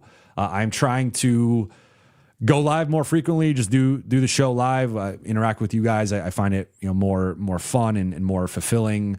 But yeah, been trying to step up the content game and hopefully been delivering on that front. Johnny, thank you for the super chat. Remember when JJ first came to LA, he talked about implementing a defensive scheme for Vando. Did we ever see that? I feel like the switchy defense kind of negates Vando's strengths. Really good point here from Johnny. He did not do that, at least to my knowledge or recollection. Like that was something he talked about when Vando was coming back from his injury. Remember, Vando last year, or technically this year, didn't debut until January. I think but to your point, like, yes, that was the point I was making earlier, like with how much the Lakers switch. And this also affects Marcus too. And I think this is why, like, going into the season and earlier in the season, I've talked about me preferring the Lakers to probably switch less, because it's twofold, where you get your better defenders off of the primary matchup more frequently, but then two, it allows teams to attack certain players and attack certain matchups. So, for example, they're trying to go with Marcus as the primary guy on Shea, and Shea just started to call up, where's Luka? Let me try to attack Luka on the switch. Where's Rui? Let me try to attack Rui on the switch. And we've seen that so many times from elite offensive players, where they just find the player they feel like they could score on. They call that teammate over to screen, and they draw the switch, and then they go attack that matchup. So I think that continues to be one of the weak points of the Lakers' overall defense, is they allow teams to dictate matchups too frequently. And I think if you ask them, they would probably be like, okay, well, we want to live with certain guys taking contested jumpers and getting out of the flow of the offense and going into hero ball, ISO ball, whatever. But I think it's burned them enough to this point where I'm like, if you give a Shea or a Kevin Durant or a certain caliber of player, like, just think about the opposite with like Luka, right? Like when Luka's able to mismatch hunt and pick certain defenders, and the team does not counter, and they just live with, okay, we're going to have a point guard Luka. Luka's going to cook that guy. Luka's going to score on that guy. It's the same thing in reverse with the Lakers defense. So, they'll zone up some plays and they'll occasionally trap or blitz on the perimeter, but for the most part, they're sort of like living with that. And that, I think Gabe has been a big culprit of this, because Gabe is a good defender, but Gabe is 6'2", and Gabe can only do so much in certain matchups. And if Gabe is guarding a 6'6" Shea or a 7-foot Kevin Durant, those guys are just going to shoot over him. And I think those guys are great enough offensive players, great enough mid-range players, where they will make that shot more often than not. Maybe you get lucky in a 7-game series, they have an off night and you win, but they're probably going to make that shot enough to win 4 out of 7. And that's where I think the Lakers have to make some tweaks. But to your point, this is where, like, if Vando's not being maximized on the defensive end as well as the offensive end, it just becomes a point where, like, he's kind of a round peg in a square hole. And I think we've seen that recently where, like, I don't feel like they're maximizing what he does best on either end. And offensively, I get it to an extent, because he is a 5 and they have better finishing 5s that I would rather run pick and roll with Ayton, rather run pick and roll with Hayes, rather run pick and roll with LeBron as an ultimate roller, screener, finisher. But if you're not going to maximize him offensively and you're clearly not maximizing him defensively, then it just becomes like, what's the point of him even being out there if you're not really playing into what he does? So I think it's certainly something to think about. T says Adu Thero is replacing Vando, and Thero's better on offense because he finishes well. That could certainly be the result here. And to your point, Thero was one of the best runner and floater finishers last season. He is ambidextrous. He could finish with either hand. He could dunk on people. I mean, we saw the highlight that he had against the Bucks. So yeah, I'm very bullish on Thero. I do wonder, like, what the ceiling is in terms of just, there's only so many minutes with this group right now. I think one fully healthy, but I think he should be in the mix for sure.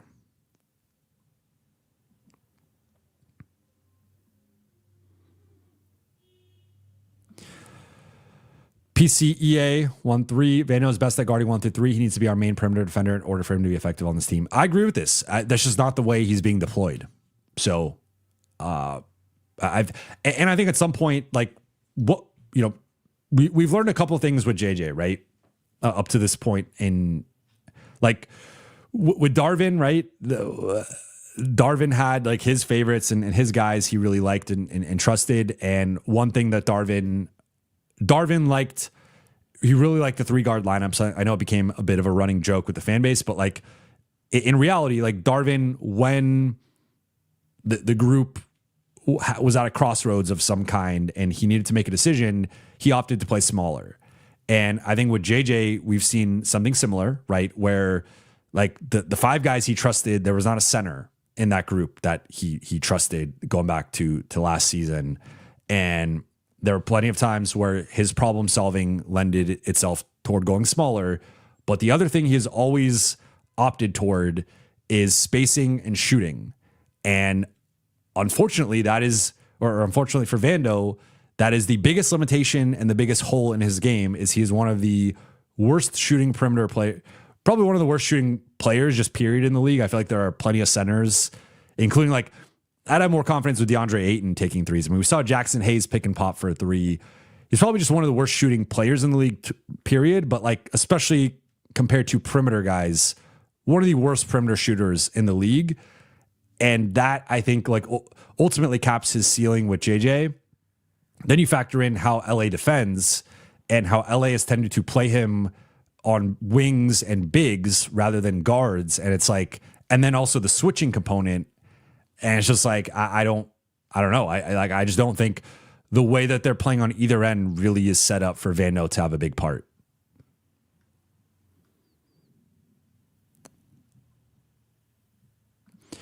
Rip Van Winkle, we started Bronny. There's enough minutes to go around. Well, I would assume LeBron takes that starting spot, but that was, I mean, they had 4 of their top 8 players out in that game. So I don't think the Milwaukee game is reflective of the Lakers' actual rotation here. And as aforementioned, I think, let's just say Rui starts for argument's sake. You're going to have Ayton. He's at 30 minutes right now. So I don't think that should change. You're going to have LeBron. JJ just said 35 minutes tonight. Luka's at 37, but let's say it comes down to 35. Austin's at 36. Let's just say it comes down to 35 for argument's sake. Then you have Rui right now he's at 34. I think that will decrease with LeBron back, but like, let's just say 30 is his floor. That's 5 starters all playing 30 plus minutes. Most teams don't have 5 starters playing 30 plus minutes, but I think the Lakers probably will. Marcus Smart's at 28. I don't really see that going down. Maybe at most it goes down to 26. But if you do the quick math there with 30, 35, 35, 35, 30, 28, you're very close already to 200 minutes. You're somewhere in that 195-ish range. So that gives you 45 minutes for Jake LaRavia, Gabe Vincent, Jared Vanderbilt, Jackson Hayes, Maxi Kleba, Dalton Connect, Adu Thero. I just listed 6 guys for 45 minutes. So quick math there, that's like 7 minutes a player, which they're obviously not going to play 13 players. But now you have multiple guys getting squeezed out of the rotation. And even then, I think you could argue 25 minutes for Jake, 20 minutes for Gabe. That right there is the extra 45 minutes. And now you're playing an 8-man rotation. Realistically, Jake will probably be closer to 18, 20 minutes, and Gabe maybe is like 12 to 15. But even then, you have like 15 or so minutes remaining for 2 players, maybe 3 tops, but like, that you're just running out of minutes. So I think with how top heavy the top 6 are going to be, in that I fully expect all of them to play at least 26 plus minutes, if not 28 plus minutes.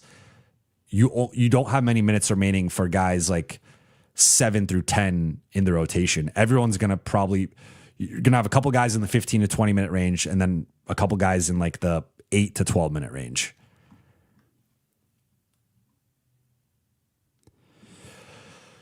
Connor, do you think with LeBron returning, we'll see the team 3-point percentage reverting to the mean given his playmaking ability? In short, yes. I think LeBron himself is going to improve the 3-point percentage as a guy who's been high 30s to low 40s over the last few seasons, consistently 40+% catch and shoot guy the past 2 years. But with the collective passing playmaking upgrade, adding LeBron in, yes, I think the shot quality is going to improve even more.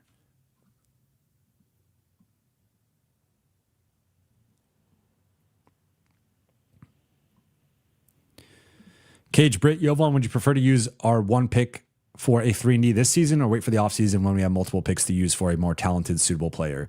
Really good question. I'm of the belief of just always going for it, but within reason. So to be honest, I've gone back and forth with Wiggins and Brooks, as like, I think there was a point earlier in this season and certainly in the offseason where I was like, go for it, trade the first for one of those 2 guys.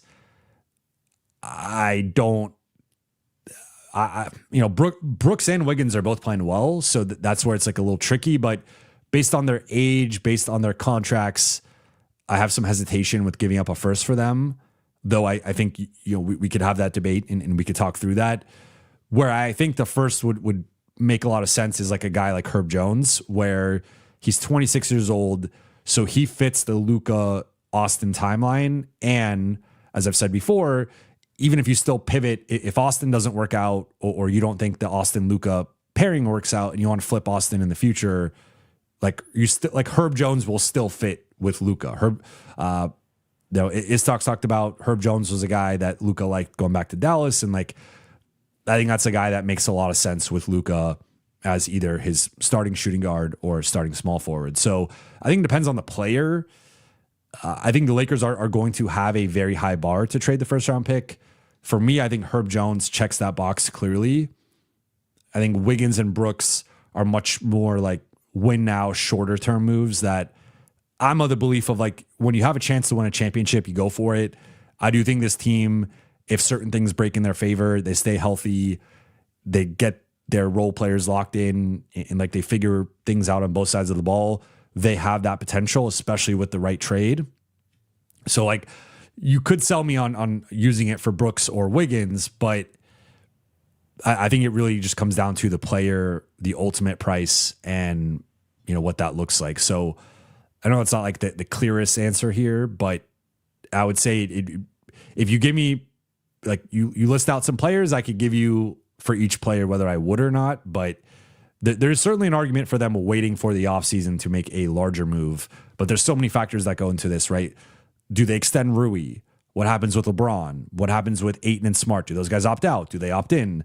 Like what's Austin's ultimate price? How does the rest of the season go? How does the playoffs go? Like there's so many unknown variables with the Lakers cap situation that it's like we can, in theory, of course, it's better to have more picks in the summer and have that optionality.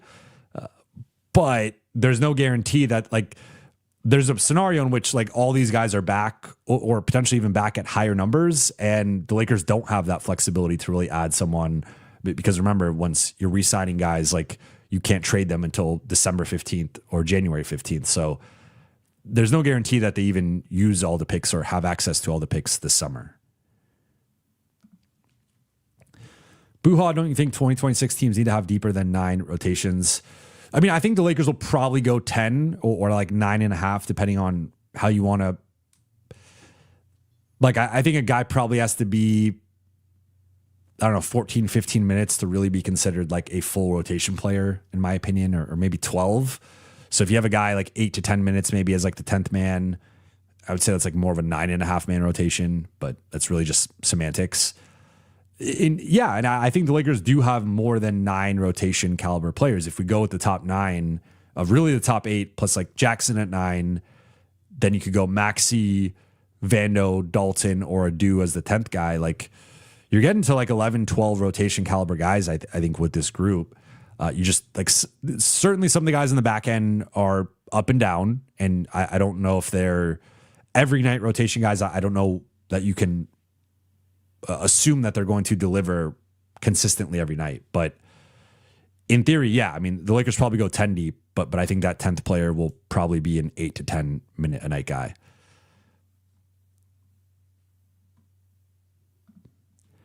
And then, I'll go G, Isobar. Jovan, what do you think about Josh Hart? He's the perfect glue guy for this team. No one's talking about scores, rebounds, plays, multiple positions, hard-nosed. 100% agree. The issue is, why is New York giving up Josh Hart? Like, they're number 2 in the East right now. I don't see why, like, you know, even if you offered, let's just say, You think he's better than Rui, you think he's a better fit than Rui, you want to offer like Rui and a first. If I'm New York, I don't know why I do that. Like, he's a really critical part of them. So I think he's one of those guys where like he is totally the perfect guy for what the Lakers need. I don't see a realistic way that he's available for what the Lakers, like, you'd probably have to overpay. And then Kane Carter, Jovan, in today's game, since 2020, do you feel if your duo feels the need to trade for a third star, it proves they aren't good enough to win? I felt that with Bron and AD after 2020, Jimmy Bam duo. flawed too. Well, the difference here though is that the Lakers have the three guys. I don't know if you're referencing this Lakers group specifically, but I would argue Austin as the third guy is a star right now. Yes and no. Like, I mean, not every team has three stars, depending on, like, not every contender has three stars, right? If we look at, I mean, if we go back to New York, like, is Mikal Bridges the third star? Is OG Anunoby the third star?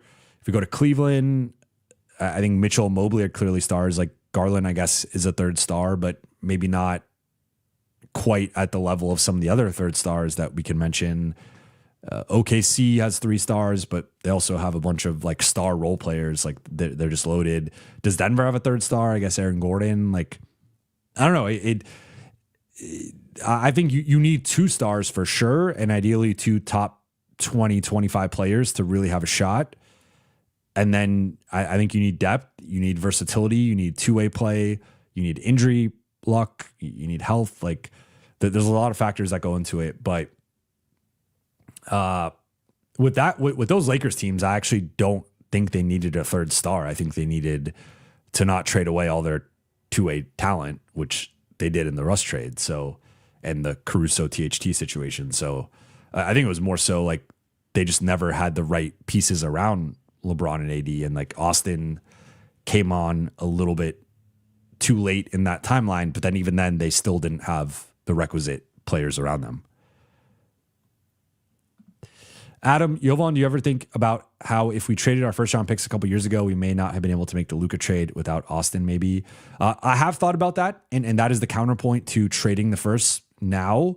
I think the difference with that situation and now is like, I think the Lakers were very much in, or should have been more in like win now mode with LeBron and AD, and clearly LeBron having a certain timeline and AD approaching his early 30s, where it was like, okay, you probably have a pretty short window here of, depending on the season, 1 to 3 years to try and win with those two.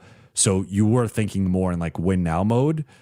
With Luka, you have more of a runway, and you have more of a runway even if like you take a swing on something and it doesn't work out, you still have enough time to course correct and problem solve to get out of the situation. Where with the LeBron AD situation, if you messed it up, which I would argue they did mess up the end of that situation, you just like, you didn't have the leeway or the ability to get out of it.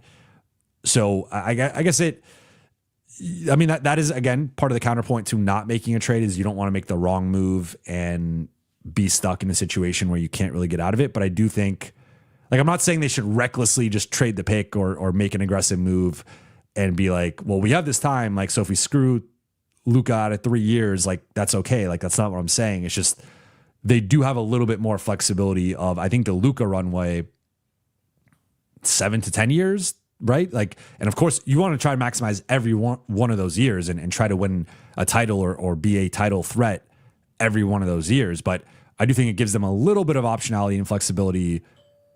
Someone's ringing the doorbell, to, go for it.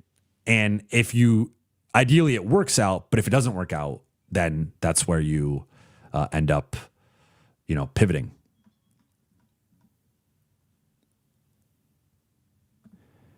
And then final one from Kane Carter. Young Widow says, would you trade Gabe and Dalton in a first round pick for Derek Jones and Chris Dunn? Yes, but I don't think the Clippers would do that. Those are their two best perimeter defenders. And the Clippers have no incentive to tank. They don't have their pick. So, and OKC has it, unless they got their pick back somehow from OKC specifically, it would literally make zero sense for the Clippers to tank. So I think the Clippers are actually probably going to go in the other way of trying to buy their way out of this hole that they're in rather than giving up. And then final one from King Carter, touchy subject, but what were your thoughts on THT when he was here? It seemed like he never really broke out even before he got traded. It felt like he was the Rucker Park guy who couldn't mesh with the pros. I liked THT. I did have a podcast at the time, if you guys remember, the Forum Club with Bill Oram. At the time, I felt it was a mistake to, there's a whole revisionist history on like, they did not need to pick between Alex Caruso and THT. That is a false narrative. They could have kept both. They lowballed Alex Caruso. They made a judgment call that he was not worth. He came back to them, and depending on the version that's out there, either they needed to match the Chicago contract or even go a little bit less, and they refused to do that. And they made a really poor judgment call on how good Alex Caruso was and how replaceable he was. And I would argue they have yet to have a defensive player outside of course, AD, as good as Alex Caruso from that very moment that he left. He's gotten even better defensively, as we saw in Chicago and OKC. So that's that situation. If they had to pick between the two, I felt at the time, and I still feel, and will always feel, Caruso was the obvious choice. But again, they did not have to pick between the two. That's a false narrative. Now with THT, we saw the potential with him. You know, he had the flashes during the 2020 title run. He had some nice moments during the 2020-21 season. The issue was ultimately his jumper never developed in the way that he needed it to, and he was always more of an off-ball player. And I think he had trouble scaling into an off-ball role or like a consistent off-ball role. So with a team that had LeBron and AD and Russ, and then like Austin was on, well, I don't even remember if they overlapped. They might not have overlapped. I'm blanking on that. But regardless, like they had a clear hierarchy of the offense, and THT just didn't fit within that.